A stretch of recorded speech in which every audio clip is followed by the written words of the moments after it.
Let's test something. Lower class, middle class, or upper class? Which one are you? Most of you just answered based on feelings. Your paycheck, your zip code, the car in your driveway.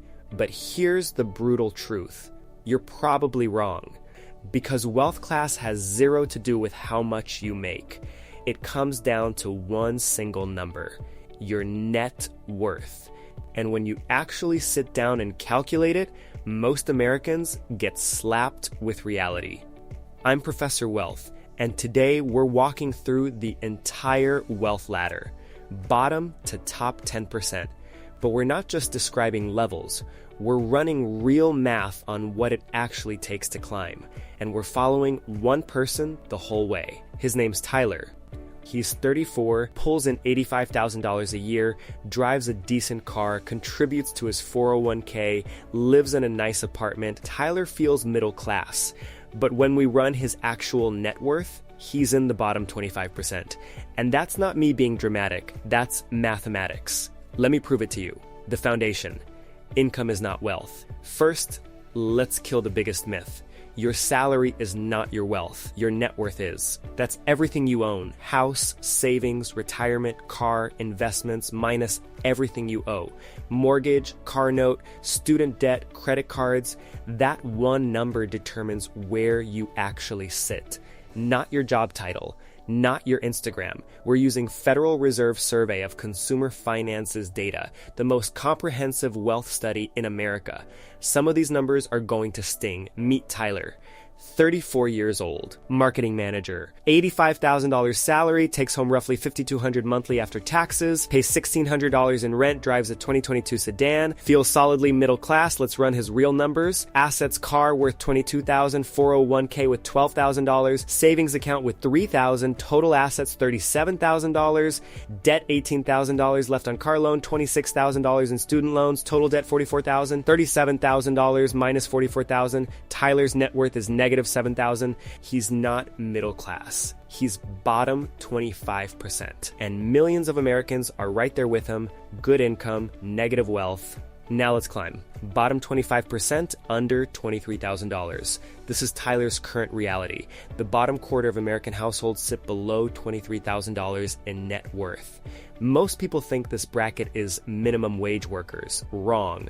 It's packed with people earning $60K, $70K, $80K who simply haven't built assets yet. Money in, money out. Car payment, student loans, rent, credit cards from lifestyle creep. The income looks middle class. The balance sheet doesn't. Tyler's problem? No home equity, the biggest wealth builder for most Americans. Debt exceeds assets. Retirement savings barely started. Years of good salary, but the wealth needle hasn't budged. This is the trap. You can earn your way into comfort without ever building actual wealth.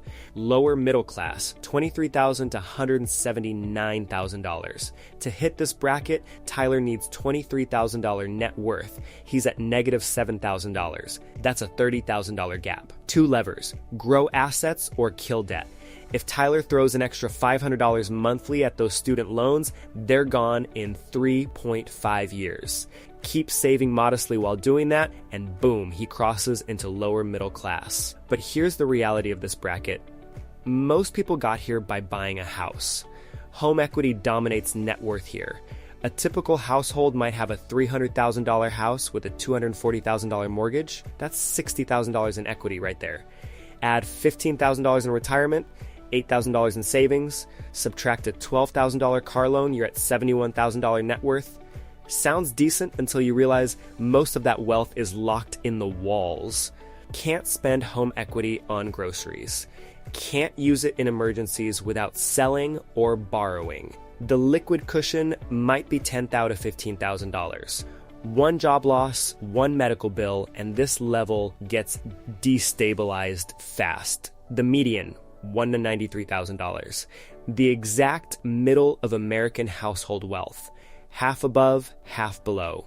When people hear this number, they either think it's too low because headlines scream about booming markets, or too high because they're nowhere close. Both reactions prove the same thing: nobody knows where the middle actually is. At this level, maybe $120,000 in home equity, $50,000 across retirement accounts, $15,000 in savings, some manageable debt. Surface level, look stable. But strip out home equity and look at liquid net worth, it's probably $30,000 to $40,000.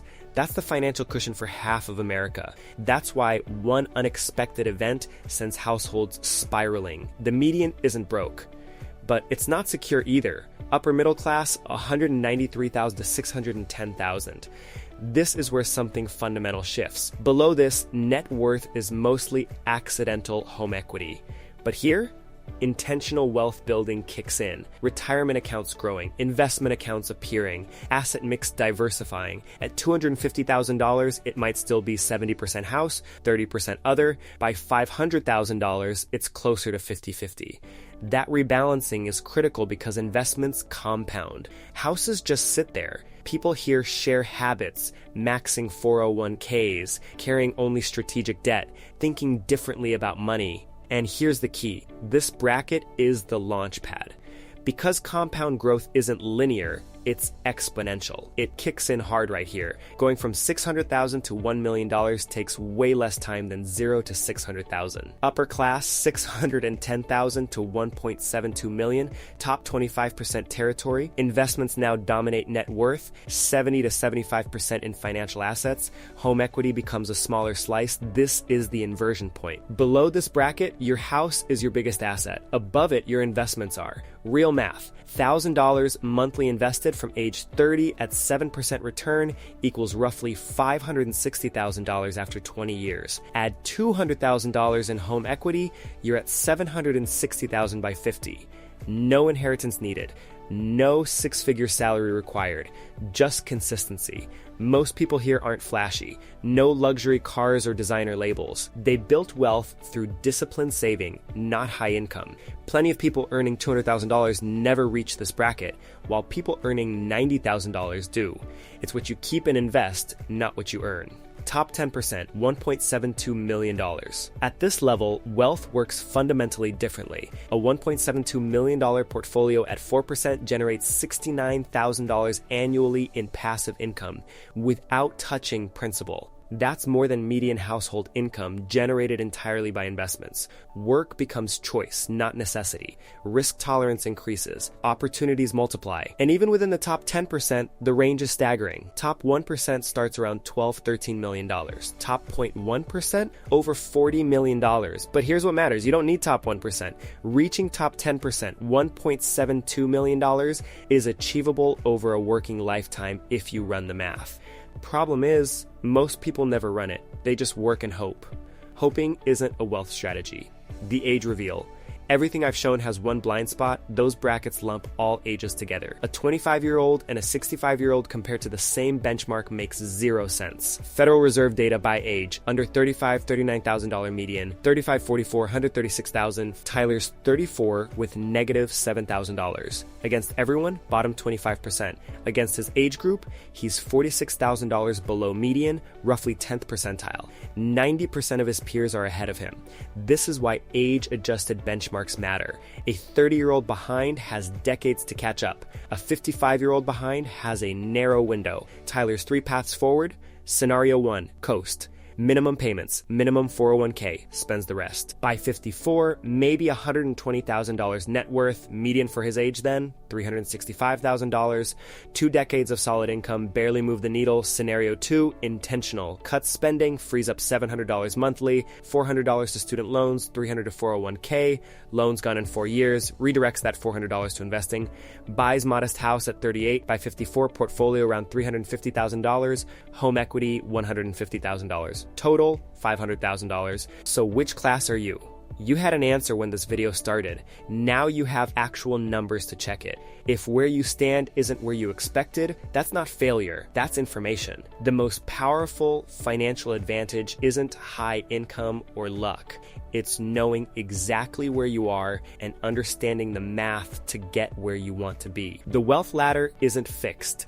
People climb it every day, not by hoping, by running the numbers and acting. If this hit home, subscribe and turn on notifications. We break down the real math behind financial decisions that actually matter.